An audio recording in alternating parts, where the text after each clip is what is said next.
እና መንገድ ጥሩ መንገድ የለውም ዝም ብሎ ያሸዋ መንገድ ነው ነገር ግን ጂኦግራፊው ለጦርነት በጣም የተመቸ ስለሆነ በመሃል የመረብ ወንዝ አለና ጾሮና ከተማ ከመረብ ወንዝ ደቡብ ሳይድ በኢትዮጵያ በኩል ነው ያለች ነገር ግን በአዲሱ አከላለል ማለት በዘሄጉ ስምምነት ጾሮና ከተማ ለኤርትራ የተሰጠች አሁን ኤርትራውያን የሚቆጣጠሯት ከተማ ናት በኢትዮጵያ በኩል ያለው በጾሮና ቅርብ የሆነ ከተማ ይሄ ሐሰንሾ የሚሉት ከተማ አለ ሐሳንሶ የሚሉት ከተማ አለ እሱ ነው እንጂ እንትን ማድረግ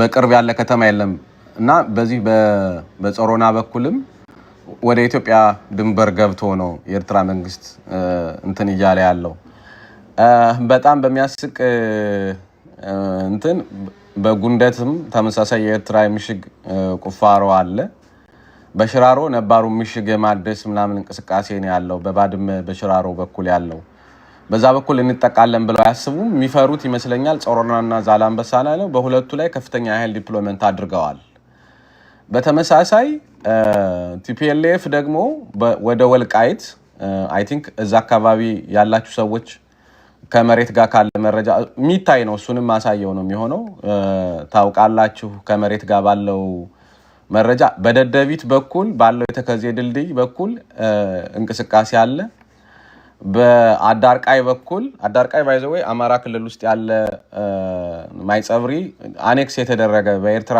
አኔክስ በቲፒኤልኤፍ ተወስዶ የነበረ መሬት ነው በማይጸብሪ በኩል ከንዳባጉና እስከ እንደራስ ድረስ ወታደራዊ እንቅስቃሴ ይታያል ከንዳባጉና እስከ እንደራስ ድረስ እና የቲፒኤልኤፍ እንቅስቃሴ አይ ቲንክ አማራውን የመውጋት እንቅስቃሴ ሊኖር እንደሚችል በቅርብ ቀን ምልክቶች አሉ ለእነሱም ያላቸውን እንቅስቃሴ ለማሳየት ሞክራለሁኝ የአማራው በዛ አካባቢ የሚያደርገውን እንቅስቃሴ አላውቅም እንግዲህ እዛ አካባቢ ያለውን ነገር እናያለን በተመሳሳይ በመሆኒ በኩል ይዛችሁ እስከ አላማጣ 21 ኪሎ ሜትር አካባቢ ምሽግ ነበር ምሽግ ነበራቸው እሱም ምሽግ የማደስ ነገር ይታያል እና ያልገባኝ ነገር ጦርነቱ ከአማራ ጋር ነው ወይስ ከኤርትራ ጋር ነው ቲፒኤልኤፍ ሊያረግ ያሰበው ምክንያቱም ቲፒኤልኤፍ ምሽጎቹን ያጠናከረ ያለው ከአማራ ጋር በሚያዋስኑት ቦታዎች ነው አላማጣ አካባቢ ያላችሁ ሰዎች ከአላማጣ ወጣ ብሎ 2 ኪሎ ሜትር ከከተማው ወጣ ብሎ ከግራከሱ በቀኝ በኩል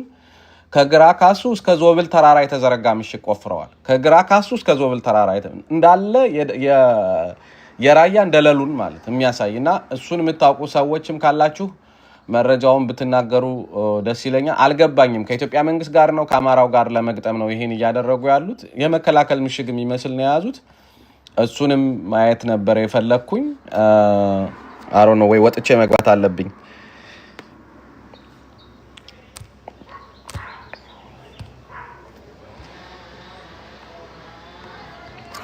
ለምን እንደሆነ አላቅም ቪዲዮዬን መክፈት አልቻልኩም ጋይስ በጣም የሚያሳዝን ነው በነገራችን ላይ በዚህ እንደምታውቁት በዚህ በቆቦ ግንባር በነበረው ጦርነት ከዋጃ ጀምረው ሙጋን ይዘው እስከ አላማጣ ድረስ በተለያየ ቦታ ላይ ምሽጎች ይቆፍሩ ነበር አሁን ግን በጣም ከፍተኛ የመከላከል ምሽግ የሚመስል በጣም ረጅም ምሽግ ያው ዞብል ተራራ አንደኛው ያጠቁበት በግራ በኩል መጣው ያጠቁበት ቦታ ነው ዞብል ተራራን በአካል የምታውቁት ሰዎች ካላችሁ እጅግ ባለ ግርማ ሞገስ አይ ቲንክ በዚህ በራያ አካባቢ ለምናረጋው እንቅስቃሴ የግራካሱ ተራሮችና የዞብል ተራሮች በጣም ኢምፖርታንት ናቸው ግራካሱ ተራራ ኮረም ከተማን ለመያዝ ግራካሱን ማለፍ ያስፈልጋልና የግራካሱ ተራራ ዲፌንስ ላይን ነው ለቲፒኤልኤፍ ዲፌንስ ላይን አርጎ የሚወስደው ነው እና ግራካሱ ላይ መከላከል በጣም ቀላል ስለሆነ አማሮች ኮረምን ለመያዝ በዚህ በኮረብታው ውስጥ ተጉዘው ምናምን ነው ያን ያያዙት አሁን እንቅስቃሴ ፋኖ እንቅስቃሴ ይደረግባቸው የነበሩ ኮረብታማ ቦታዎችን በዚህ በጊዳን በኩል ምናምን ያሉትንም ቲፒኤልኤፍ ያዘ መሆኑ ወታደራዊ ምልክቶች አሉ አይ ቲንክ የዛሬ 3 ወር አካባቢ የተነሳ ምስል ጎግል እርዝ ላይ የሚታያል ሌሎችም የምስል እንትኖችን ማየት ትችላላችሁ አክሰስ ማድረግ የምትችሉ የቲፒኤልኤፍ ኃይል ወደ አማራ ድንበሮች በየአካባቢው ሰፍሯል አይ ዶንት ኖ ዋይ እሱን እንግዲህ ከሁለት ቲፒኤልኤፍ መከፈሉን ተከትሎ ሊሆን ይችላል እኔ ሀገር ቤት ስላልሆንኩ ብዙ መረጃ እንደድሮ ማግኘት አልችልም ነገር ግን መረጃ የምታገኙ በአካባቢው የተወለዳችሁ ከአካባቢ ፋኖ ጋር የሚሰሩ ቲፒኤልኤፍ ለምን ወደ አማራ ቦርደሮች አሁን ተጠጋ የሚለው በጣም ኢምፖርታንት ነው። የአብይ አህመድ ደግሞ ከጾሮና ግንባር እስከ ቡሬ ግንባር ባለው ላይ የምሽግ ቁፋሮዎችን አጠናክሯል። የኤርትራ መንግስትም በተመሳሳይ የምሽግ ቁፋሮ አድርጓል። አማራው በዚህ ዙሪያ የሚኖረው አመለካከት አይ ቲንክ ከዚህ በፊት ዩሪም በተደጋጋሚ ያቀረበው ይመስለኛል። ብዙዎቻችን እንደ አማራ ዊል ሲት ኤንድ ዋች የሚል አፕሮች ነው እንከተላለን ብለን የምናስበው አሰብን ለኦሮሞ ናሽናሊዝም ኢንስትሩመንት አድርጎ ሊያመጣው እንጂ የአፋር ባላባቶችን ፍየልና በግ እያረደ አዲስ አበባ አምጥቶ ሲያዝናና እንደነበር አብይ አህመድ መረጃ አለ። የኤርትራ አፋርን ከኢትዮጵያ አፋር ጋር አብሮ በኤርትራ ላይ እንዲነሳ የማድረግ ስራ አለ። ስለዚህ አፋርን አኔክስ አድርጎ በታላቅ ኦሮሚያ ውስጥ የማካተት የኩሻዊ ምናምን እንትን አለ። ኢትዮጵያዊነት የሚለውን ሀሳብ ከነሱ ለማጥፋት ከአፋር የትምህርት ፖሊሲ ላይ አማርኛ እንዲወጣ አድርገዋል። እንዲህ አይነት እንቅስቃሴዎች አሉ እና አሁን የሚመጣው እንቅስቃሴ ከዚህ ከአማራው ጋር ምንም እኛ ከኤርትራ ጋር የሚያጋጭ ምንም አይነት ኮዝ የለንም። ከረንትሊ እውነት ለመናገር ከአብይ አህመድ ጋር የሚያጋጭ ኮዝ ነው እንጂ ያለን በዛ ውስጥ አማራው ይሳተፋል ብዬ አላምንም። የኢትዮጵያን ኦልድ ኢትዮጵያን ናሽናሊዝም ለመመለስና አማራውን ፓትሪዮቲክ ስለሆነ በዛ ለመውሰድ የሚያደርጉት ጥረት ሊሆን ይችላል። እኛ ከረንትሊ ከዛም ውጪ ነን። እኛ አሁን አዲሱን አማራ ናሽናሊዝም አድቮኬት የምናደርግ ሰዎች ነን። አማራው ከኦልድ ናሽናሊዝም የሚወስደው ኩራትን ብቻ ሊሆን ይችላል። ምክንያቱም በዛም ውስጥ የነበረን ታሪካዊ ኮንትሪቢዩሽን ከፍ ያለ ስለነበረ ብሔርተኝነታችን ለመገንባት የአባቶቻችንን ታሪክ እንወስደዋለን እንጂ አዲሱ ናሽናሊዝም ራሳችን ከመጠበቅ አልፎ የትግሬን ወረራና የኦሮሞን ወረራ ለመከላከል እንጠቀምበታለን እንጂ ከአብይ አህመድ ጋር አብረን ከዚህ በኋላ ነባሯን ኢትዮጵያ ዲፌንድ የምናደርግበት ኢንቫይሮንመንት የለም። በዚህ ላይ ግልጽ መስማማት ነው ያለው። አማራው ችግር የለብንም። አይ ቲንክ ብዙ አማራ ይሄን ይወስዳልኝ። ይሄንን ስታነሱ ባንዳ ምናምን ሌላችሁ የሚሞክር ሰው ቀለበት ያደረገውና የአብይ አህመድ የዲፕሎማሲ ችግር በፕሪቶሪያ ስምምነት ጦርነት ወልዷል። ከኤርትራ ጋር ምን እንደተነጋገረ አናውቅም። ከኦነግ ጋር ምን እንደተነጋገረ አናውቅም። ገብተው ግን ወደ ጦርነት ነው ሄደው ኤርትራ ሄዶ ቀለበት ምናምን ሲያደርግ የነበረ ሰው ነው። የእሱ ዲፕሎማሲ ፌለር ነው። በአንድነት የፈጸመው አብይ አህመድ ነው በሀገሩ ላይ ማለት ነው። ምክንያቱም ኦፊሻል የሆነ የዲፕሎማሲ ኦፕሬሽን ስለማይከተል ይሄ ሰውዬ ነገም ሀገሪቷን ወደ ጉድጓድ ነው። ስለዚህ ከኢትዮጵያ ጋር ውግንና ያለው ሰው አብይ አህመድን ከማስወገድ ነው የሚጀምረው። አብይ አህመድ ትልቅ የሳተላይት ሽፋን ከአሜሪካኖቹ ለማግኘት የአንድ ታዋቂ የአሜሪካ ሳተላይት ፕሮቫይደር ካምፓኒ የዛሬ 3 ወር አካባቢ ነው እንቅስቃሴ የተጀመረው አሉ። እኔ እንኳን መረጃውን የሰማሁት ባለፈው ሳምንትና 2 ሳምንት ነው። አንድ መስቀል አደባባይ ጎን የተገነባ ነጭ ትልቅ ህንፃ አለ። ሆቴል ነው። አይ ቲንክ የገነቡት የሊቢያ የሙሐመድ ጋዳፊ ናቸው ነው የሚባል የእሳቸው ቤተሰቦች ናቸው አሁን የሚያስተዳድሩት። አይ ቲንክ የሆቴሉን ስም ረሳሁት ማን እንደሚባል። እዛ ሆቴል ላይ ይሄን የአሜሪካኖቹን ሪፕሬዘንታቲቭ የአፍሪካ ሪፕሬዘንታቲቭን ከሳውዝ አፍሪካ አምጥተው አንድ አማራ የሆነ ሰው አግዟቸዋል አሉ። የደመቀ መኮንን ጓደኛ ነው ሰውየው። አምጥተው ከአሜሪካኖቹ ጋራ $200 ሚሊዮን ምስል ለመግዛት ስምምነት እንዳደረገ መረጃ አለን። ይሄንን ያቀላጠፈው ያገናኘው ሰውዬ ደግሞ ስሙን መናገር እችላለሁ፣ ለጊዜው ጠቃሚ ስላልሆነ ነው።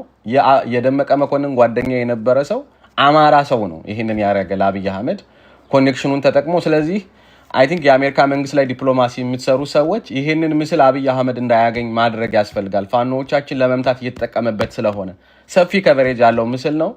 አይ ቲንክ የሆቴሉን ስማ ሀያት ሪጀንሲ የሚባል ሆቴል ነው የተገናኙት። ያገኙት ፈረንጅ ስም አሌክስ ነው የሚባለውኝ። እንትኑን ሙሉ ስሙንም ማውጣት እችላለሁኝ። ሶርሴ እንደነገረኝ ኦልሞስት ሰሜን ኢትዮጵያን ዴይሊ ሞኒተር ማድረግ የሚችሉበት መረጃ ነው ያገኙት። ይሄ በጣም ክሪቲካል ነው እና ብዙ ዲፕሎማሲ ላይ የምትሰሩ ሰዎች ቲፒኤልኤፍ የዚህ ምስል ድጋፍ ያገኝ ነበረ ከአሜሪካኖቹ። ተመሳሳይ አብይ አህመድ የሚያገኝ ከሆነ የአማራ ህዝብ ይጨፍጨፍ ወደሚል ይዞ መሄድ ነውና አሮን ነው ዋይ ይሄን ለአብይ አህመድ አሁን ይሄን ትጥቅ ለማስታጠቅ ለምን እንደተሞከረ አላውቅም። ካለው የድሮን ሊሚቴሽን ላይ ድሮን በመቶ አንድ የእግር ኳስ ሜዳ የሚያህል ነው አንድ ካሜራው ማየት የሚችለው። ኦብጀክት ዲቴክሽን ምናምን የለውም ድሮኑ። ሰው ሞኒተር እያደረገ ነው። ኢትዮጵያን የሚያህል ሀገር በድሮን አሰስ ስታረጉ መዋል በጣም ከባድ ነው። በምስል ግን ማለት ዲስ ዴይስ ኤአይ ስላለ ኦብጀክት ዲቴክሽን ቴክኖሎጂ ይጠቀማሉ። ስለዚህ ምስሉ ይገባና ምስሉ ነው ፕሮሰስ የሚደረገው። አማራ ክልል ያህል መሬት ነው ደና ሰርቨር ወይም ደና ኮምፒውተር ከተገኘ አንድ ጊዜ ፕሮሰስ እያደረገው ኦብጀክት ዲቴክት የሚያደርገው። እና ለምሳሌ በሰልፍ የሚሄዱ ሰዎች ካስጠናችሁት ለምሳሌ ይሄ ታንክ ነው ብላችሁ አንድ 10 ታንክ ካሳያችሁት ከምስል ላይ ከዛ በኋላ ታንክ ፒክ ማድረግ ይችላል። ሰዎች በሰልፍ ሲሄዱ ካሳያችሁት ይሄ አርሚ ነው ብሎ ፒክ ማድረግ ይችላል። እንዲህ አይነት ቴክኖሎጂዎችን ያሉት በጣም ሶፊስቲኬትድ ነው። ይሄን ቴክኖሎጂ ነው አብይ አህመድ እንዲታጠቅ እየተደረገ ያለውና ከድሮኖቹ ባሻገር አብይ አህመድ በምስራቅ አፍሪካ ለሚያደርገው ጦርነት 21 አዲስ ተጨማሪ ድሮን መግዛቱን ከራሱ ከአብይ አህመድ ሶርሶች አረጋግጠናል። 21 ነባር የነበሩ ትላልቅ የሚባሉ 25 ነበሩ፣ 6ቱ ተከስክሰዋል፣ 19 ቀርቶት ነበረ።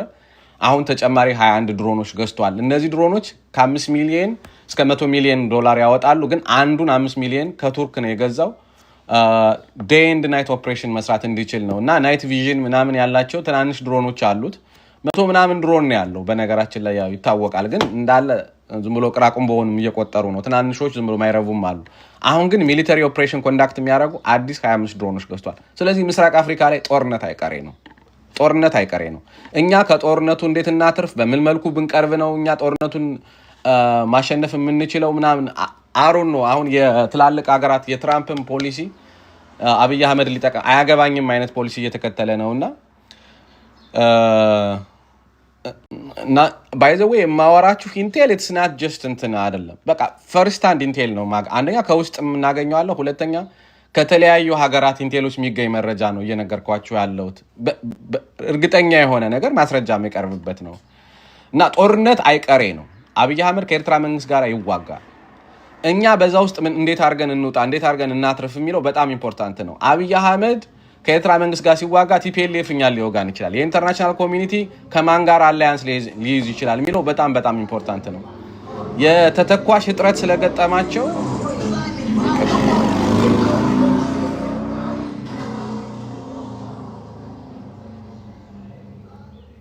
ኦኬ አብይ አህመድ ወደ ጅቡቲ ሄደ። that's good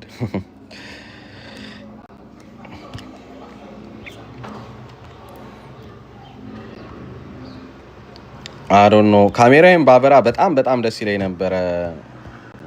ምን እንደማድረግ አላውቅም።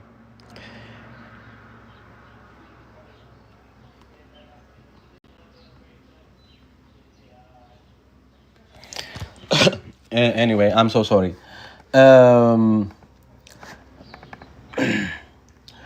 እና በኤርትራ መንግስትም ተመሳሳይ ድሮኖች ከኢራን እንደገዙ መረጃዎች አሉ።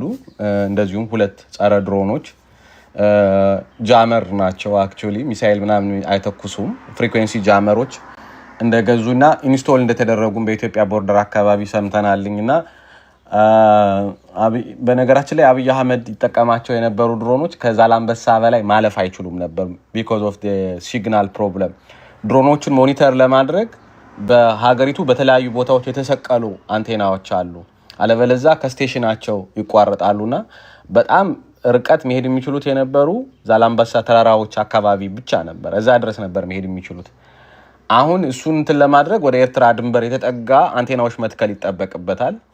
ኤርትራ እየተከላከለች ያለችው እነዚህ አንቴናዎችና ድሮኖቹ ፍሪኩዌንሲ እንዳያገኙ የሚያደርግ ጃመር ነው የሚጠቀመው። ነገር ግን ሌሎች ሜካኒዝሞች ሊጠቀም ይችላል። ኤክስፔንሲቭ ሊሆን ይችላል እንጂ አብይ አህመድ ኦፕሬሽን ለመስራት ከሳተላይት ሞኒተር እንዲደረጉ ማድረግ ይቻላል። ግን እንዲህ አይነት ኦፕሬሽኖች በጣም ኤክስፔንሲቭ ነው የሚሆነው። አውሮፕላኖች የሚበሩት 7 ሳተላይቶች ሞኒተር እያደረጓቸው ነው። ያሉበትን ሎኬሽን ኮንሺየስ ነው አውሮፕላኖች ሲሄዱ። አሁን ኦቶፓይለት ተደርጎ የሚበራው አውሮፕላን ስለዚህ አይሳሳትም ማለት ነው ሩት ሲመርጥ። ጃመሮቹ ስራቸው እንዲህ አይነት ፍሪኩዌንሲ እንዳያገኝ ነው የሚያደርጉትና ድሮኑ የት እንዳለ ያውቅ። የአብይ አህመድ ድሮኖች የት እንዳሉ ካላወቁ የሚከተሉት ፓዝ ምንድነው? ወደ ተነሱበት ቦታ ነው ወደ ኋላ የሚሄዱት። ወደ ተነሱበት ልክ ሲቋረጥ ኤግዛክትሊ ወደ ተነሱበት ቦታ ነው የሚሄዱት። ግን ጃመሩ ሁሉንም ፍሪኩዌንሲዎች ማገድ ከቻለ ኢቭን ፌል ሊያደርግ ይችላል። ምክንያቱም ድሮኑ ራሱ ሲበር የት እንዳለ ማወቅ አለበት። የት እንዳለ እንዳያውቅ ሁሉ ማድረግ ይቻላል። እንዲህ አይነት ቴክኖሎጂዎች አሏቸው። እኛ ከኤርትራ መንግስት ጋር አሁን አማራው እኔ ከማንም ኃይል ጋር ሰርተን ራሳችን ብንከላከል ጥሩ ነው። ከኤርትራ መንግስት ጋር አብሮ የመስራት እድል ካገኘን ልንጠቀመው የምንችል አንደኛው ነገር አክሰስ ነው። ሁለተኛው ነገር እንዲህ አይነት ቴክኖሎጂዎች የኤርትራ መንግስት ከታጠቀ አብይ አህመድ በኢትዮጵያ ውስጥ የሚያደርጋቸውን የድሮን ኦፕሬሽኖች መከላከል እንችላለን። ሁለተኛ የኤርትራ ኢንተለጀንስ እያገኘ ያለ መረጃ ደይኖ መቼ ድሮን እንደሚነሳ መቼ ድሮን እንደሚያርፍ ምናምን ያውቃል የኤርትራ መንግስት። አሮኖ ሃው ግን ያውቃሉ። እና ለኛ ይሄ በጣም በጣም በጣም ትልቅ ጥቅም አለው። አሮኖ ይሄ እንዴት እንደምታ ይሄ ዝርዝር ነው እዚህ ላይ ማውራትም ያለብኝ አይመስለኝም። ቪዲዮን ካላበራሁ ግን ይሄ ፕሬዘንቴሽን ሳቢ አይሆንም። እኔም በጣም ዲስኦርጋናይዝድ የሆነ በአፍ ብቻ ማወራው ነገር